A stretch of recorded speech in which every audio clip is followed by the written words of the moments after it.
Good day mga idol! Panibagong araw, panibagong pakikibaka na naman natin sa isla. At for today's video ay manunusog ulit tayo mga idol ng aking kalat na panty na pambangus. Tuwing umaga nga mga idol ay nanunusog ako pati na rin sa hapon.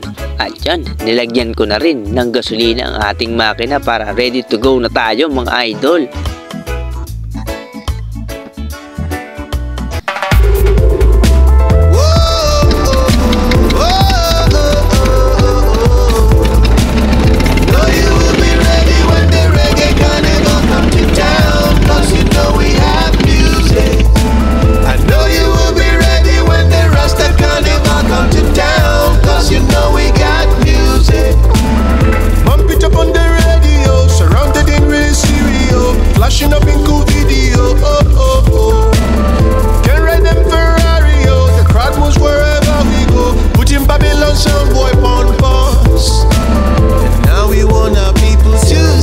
Fast forward tayo mga idol, nakarating na nga ako sa aking fishing area at unang arangkada pa nga lamang ay nakaisa na tayo mga idol. Sana ay magtuloy-tuloy hanggang huli. Kaya naman diretso na tayo sa susunod na panty o lambat na pangisda.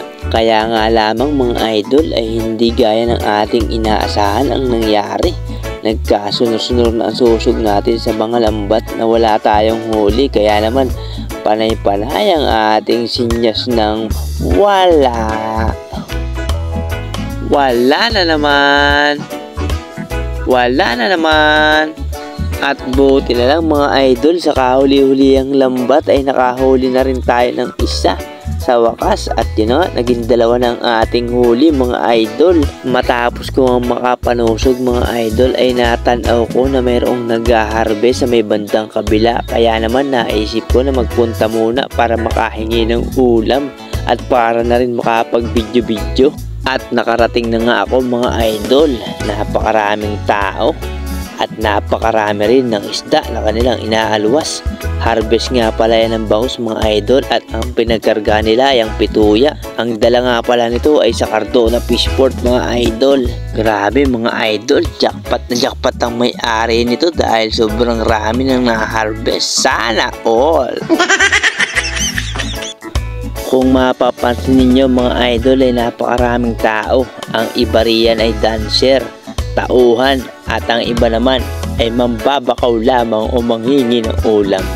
Ayan nga pala si Idol Jomar, kitang-kitang ebidensya, rumurukot na sa pituya mga idol. Kaya naman ako'y waiting na rin, makaulam ba eh.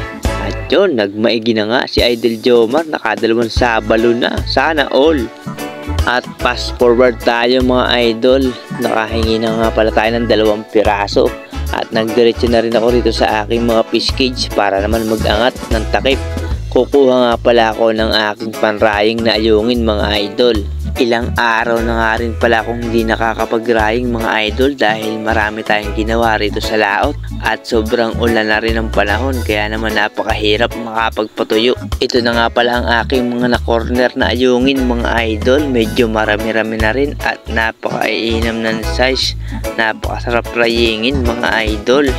Kailangan na nating mag-raying ng marami mga idol para makapag-stock. Tiyempuhan natin ang araw para makatuyo ng marami. Meron na rin akong order kaya naman todo happy tayo ngayon mga idol.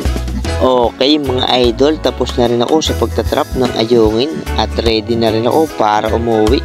Goods na goods ang ating huli mga idol. Thank you Lord sa napakaraming blessing ngayong umaga. Mapapalaban na naman sa maghapong daingin mga idol.